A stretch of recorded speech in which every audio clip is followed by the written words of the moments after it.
역대상 묵상하겠습니다. 역대상 1장 1절에서 4절까지요. 역대상 1장 1절에서 4절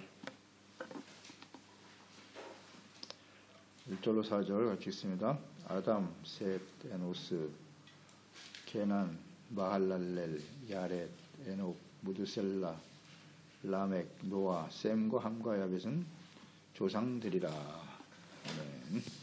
하나님의 백성의 시작. 하나님 백성의 시작. 역대상은 상하는 원래 한 권으로 되어 있었습니다. 히브리어에 다브레 하야밈이라는 뜻인 제목을 갖고 있는데 그것은 각 시대의 말씀들이라는 뜻이에요. 각 시대의 말씀들. 저자는 누구냐? 분명하지는 않은데요.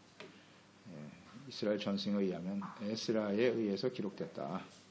이렇게 알려지고 있고요. 그래서 역대기와 에스라서는 동일 인물이다 하는 것을 알 수가 있습니다. 율법에 아주 능통하고 또 제사와 의식과 절차에 대해서 아주 밝은 사람이 기록했다. 그렇게 추정해 볼 수 있어요. 그래서 기록 목적은 열왕기와 사무엘서는 선지자들이죠. 열왕기는 예레미야, 사무엘은 이제 사무엘 선지자 입장에서 하나님의 백성들의 거룩한 삶에 대해서 교훈하기 위해서 역사를 서술하고 있죠. 유다와 북이스라엘 모두를 기록하고 있습니다. 근데 역대기는 유다의 왕들, 이스라엘은 없어요. 유다의 왕들의 역사만 기록하고 있는 것이죠. 그러니까 역대기는 제사장과 레위인, 그러니까 에스라가 제사장이니까요. 레위인의 입장에서 역사를 기록하고 있어요. 그러니까 열왕기와 사무엘은 선지자의 입장이지만 역대기는 제사장의 입장에서 즉 하나님을 바르게 예배하고 주님께 온전한 제사를 드림으로써 주님과의 관계가 온전히 세워지고 그래서 하나님에 의해 다스려지는 하나님의 나라. 그러니까 열왕기서 같은 경우는 경고의 말씀이 많죠. 권면, 또 징계 이런 말씀도 많이 나오고요. 역대기는 유다의 번영과 평안이 하나님께서 주시는 것이고 주님과 올바른 관계 속에서 주어진다. 이것을 강조하고 있어요. 그러니까 역대기는 상당히 주관적인 서술이고 열왕기서는 객관적으로 서술했다. 역사를. 그러니까 역대기는 제사장, 레위인의 입장에서 모든 것을 본 거예요. 기록하게 된 것이죠. 이스라엘의 족보로 시작이 되죠. 역대상. 그래서 1장에서 9장까지가 이게 전부 족보예요. 족보 이야기가 쫙 나오는데 1장에서는 아담에서 에돔까지 나와 있고 2장, 4장은 이스라엘 자손들과 다윗까지가 나와 있어요. 유다, 다윗의 후손들. 5장은 이제 요단 저편에 살았던 루벤이라든지 혹은 갓, 므낫세 반지파 이들이 아수르에 의해서 멸망을 당하는 것까지 기록되어 있고요. 6장에서는 레위인의 족보가 쭉 나와 있어요.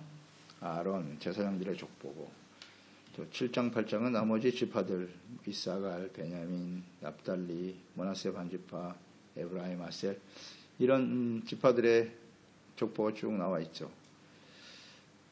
그리고 9장에는 예루살렘에 거주했던 사람들의 이름이 기록되어 있습니다. 역대기가 기록된 시기가 보통 바벨론 포로 시대로 보는 거예요. 바벨론 포로 시대. 그러니까 오랫동안 포로로 살아가다 보니까 자신들의 정체성을 잃어가고 있었던 거죠. 우리가 누구냐? 자신들이 창세로부터 아브라함의 언약의 백성임을 기억하게 하시려고 족보로부터 시작하는 겁니다. 하나님의 백성, 언약의 백성이고 하나님의 나라를 세워갈 사람들이다. 이것을 깨우쳐주기 위해서 족보를 시작하는 겁니다. 어둡고 폐역한 이 시대를 살아가는 우리 그리스도인들도 마찬가지죠. 우리가 하나님의 언약의 백성임을 기억하고 우리의 정체성, 우리가 누구냐? 영적으로 어디에 속한 자이냐? 진정한 뿌리를 찾는 일, 존재 이유를 재확인해야 한다. 그런 의미예요. 족보로 시작한다는 의미는. 그래서 1절에 보면 아담으로 시작하죠. 아담은 히브리의 아다마, 흙이라고 하는 뜻이고 그 의미는 사람이죠. 사람, 아담. 하나님께서 사람을 흙으로 만드셨다. 창세기 2장 7절이죠. 여호와 하나님이 땅의 흙으로 사람을 지으시고 생기를 그 코에 불어넣으시니 사람이 생명이 되었다. 그리고 하나님께서 아담에게 주신 축복 창세기 1장 28절이죠. 하나님이 그들에게 복을 주시며 하나님이 그들에게 이르시되 생육하고 번성하여 땅에 충만하라. 땅을 정복해라. 바다의 물고기와 하늘의 새와 땅에 움직이는 모든 생물을 다스리라 하시니라. 이스라엘의 족보가 이렇게 아담으로부터 시작이 되고 있어요. 하나님께서 지으신 하나님의 자녀와 백성들, 하나님으로부터 지음받았다. 또 하나님께 복을 받은 백성들이다. 이스라엘의 의미죠. 족보에 나타난 하나님의 뜻이기도 할 것이고요. 우리 그리스도인들도 마찬가지죠. 이제 둘째 아담으로 오신 예수 그리스도에 의해서 우리가 하나님의 자녀로 태어날 수 있게 되었다는 거죠. 고린도전서 15장 22절 아담 안에서 모든 사람이 죽은 것 같이 그리스도 안에서 모든 사람이 삶을 얻으리라. 마지막 아담으로 오신 예수님을 통해서 우리가 생명을 얻게 되었다. 또 믿음으로 우리는 아브라함의 후손이 되었다라고 하는 걸 계속 강조하고 있죠.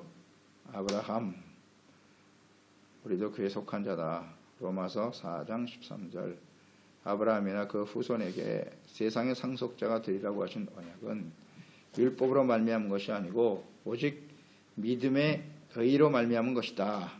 그러므로 상속자가 되는 그것이 은혜에 속하기 위하여 믿음으로 되나니 이는 그 약속을 그 모든 후손에게 굳게 하려 함이라.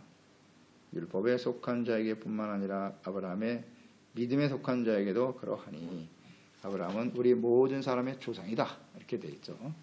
그러니까 그리스도 안에서 마지막 아담으로 오신 예수 그리스도 안에서 우리도 아브라함의 후손이 되더라. 그 다음 아담 이후에 셋과 에노스로 이어지죠. 셋과 에노스. 아담의 자녀들은 가인과 아벨이잖아요. 가인과 아벨. 근데 가인은 그 이름이 기록되어 있지 않네요. 기록이 없어요. 셋으로 바로 이어집니다. 그리고 에노스로 이어져 가네요.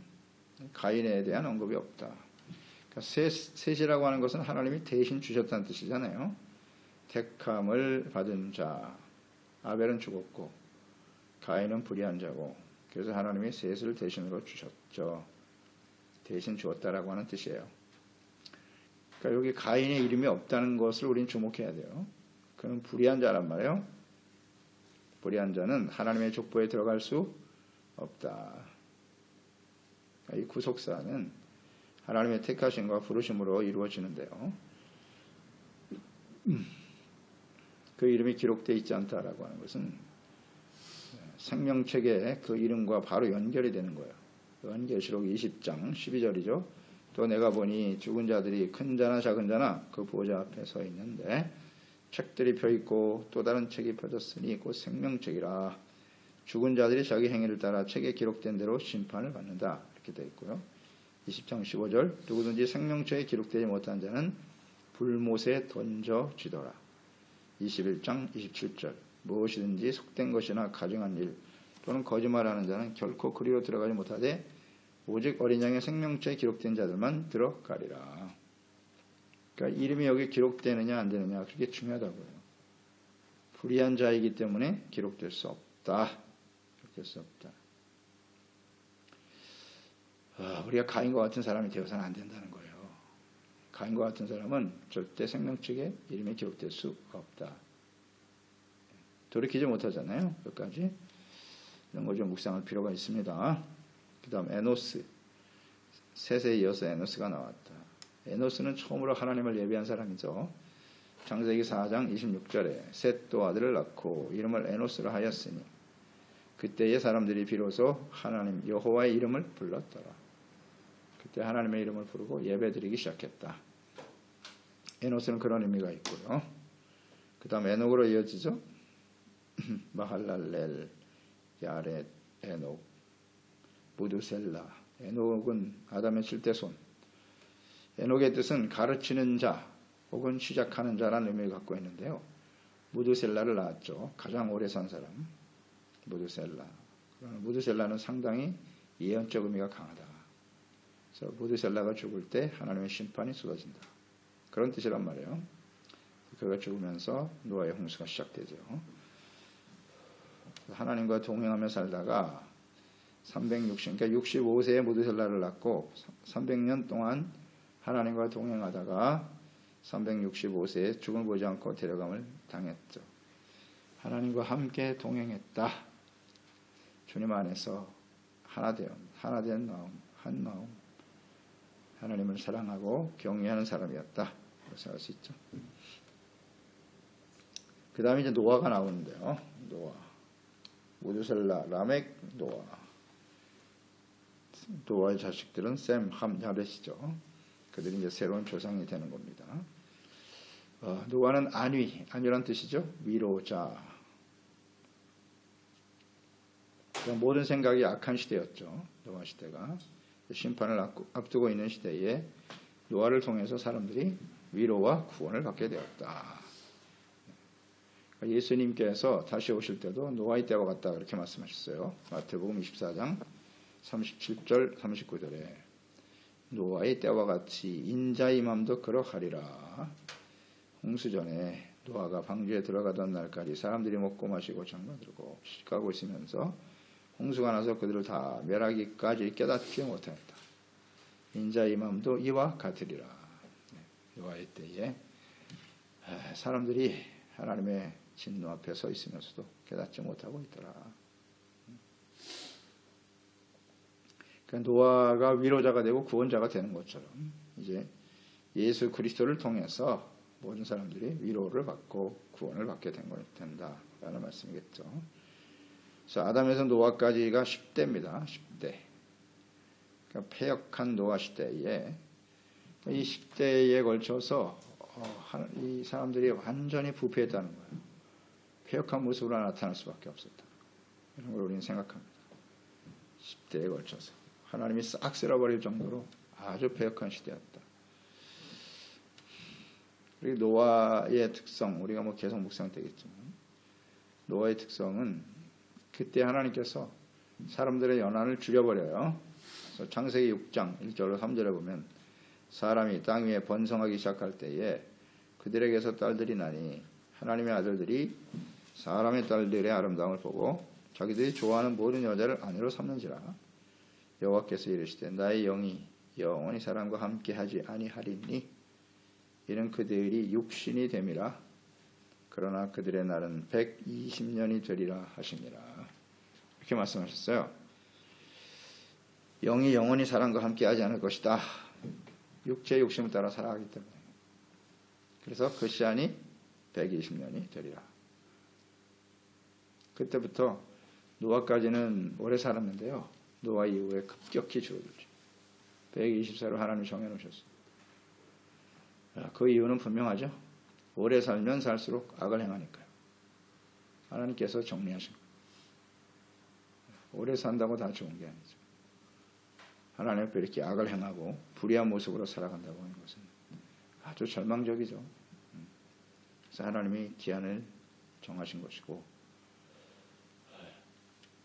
우리는 이 역대상 시작을 보면서 우리의 소속이 또 우리의 영적인 뿌리가 어디인가 이런 걸 좀 잘 생각하고요.